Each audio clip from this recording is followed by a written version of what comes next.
Hey everyone, it is Tim. It is the 29th of December 2023.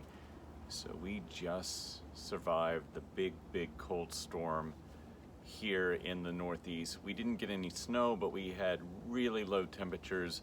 Not as bad as the rest of the country. It was about -7 Fahrenheit here, which is about -14 Celsius. And then today it is 45 degrees Fahrenheit, which I think is about maybe 7 or 8 Celsius. I have to look that up, but I could be wrong. But I survived, the plants survived, so I thought I would go over a little bit of what's going on in the garden here with one of my plants, since it's a really nice day today. So this gigantic structure here is such overkill of what I normally do, but if you watched any of my earlier videos, this is my Chilean wine palm hybrid.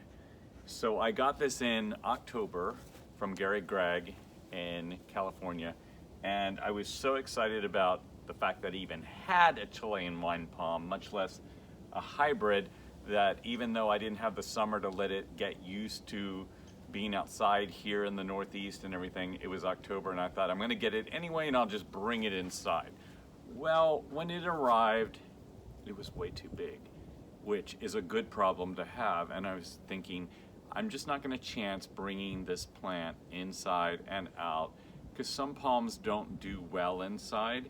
Some do, and I can talk about that on another video that I do. But so this one, I was like, I've got to get it in the ground right away. And so, since it's not established, and for some reason there are not a lot of people in the US in colder climates who have Chilean wine palms. In the UK, quite a few of you have them, but you're in a much better planting zone than I am right here. I'm in 6A, so I just didn't know what to do with this palm. So with a lot of my palms, I can cover completely up. They're in the dark all winter long. They go dormant. It's easy. This one, I did not know if it would go dormant. I don't know if any of you have experience with Chilean wine palms and covering them up. So anybody out there who has, I would love to hear from you, because I cannot find anybody who is actually doing any kind of winter covering on Chilean wine palms. So I'm just kind of like winging this. So basically what I did a gigantic box. It is way too big, and so next year I will scale this down.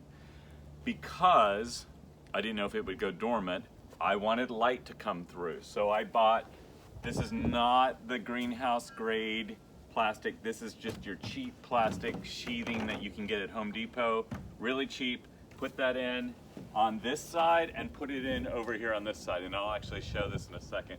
So it's basically getting the winter sun coming in.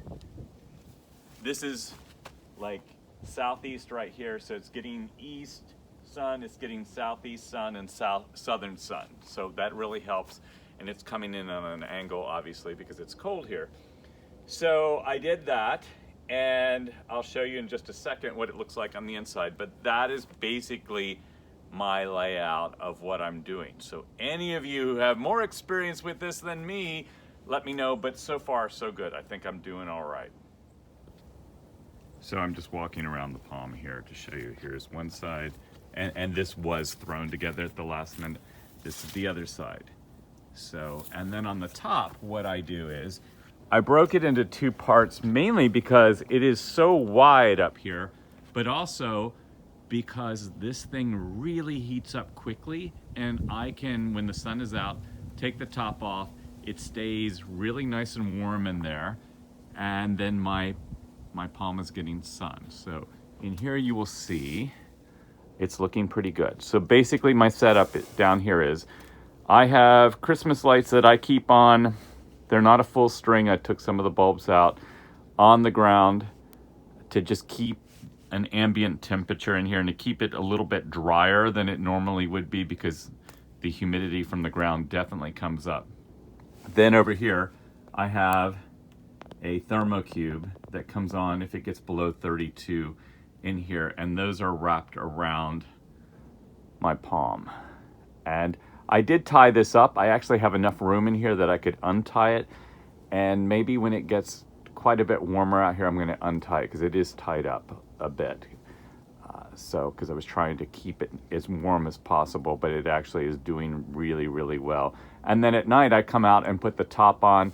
I have this tarp up here because it is pieced together on the top, and I don't want rain really dripping in here, so I put this tarp over the seam between the two that are on there. Now, when it was 7 degrees out here, I actually have panels over here that I can screw on over this plastic, which I did just to give it an extra layer of insulation. I think with the lights it would have been perfectly fine, but I didn't want to take any chances. So this is just kind of my setup. Just trying to show you the palm in there. It looks like it's doing really well. It looks really green. All is good, and it's in a really nice spot because it is at a nice little ledge looking out over the Hudson River here. So, in there. And so next year I will take this and make it a smaller box, which will then retain its heat a little bit better too, and it won't be so bulky. But this is just to get it through here, and I would love some input from anybody who has overwintered a Chilean wine palm or Chilean wine palm hybrid in a cold zone of probably 7 or colder. That would be great to hear about. And that's what's going on with this. Thought I'd just do a quick little update. So everybody, please like and subscribe. Please subscribe, that would really help me out. And hopefully this is helping all of you who are trying to do this here. And it feels really good out here today. You can see all my other palms off in the distance there in their boxes, and it's a nice day here in the Northeast. Very different from this time last week.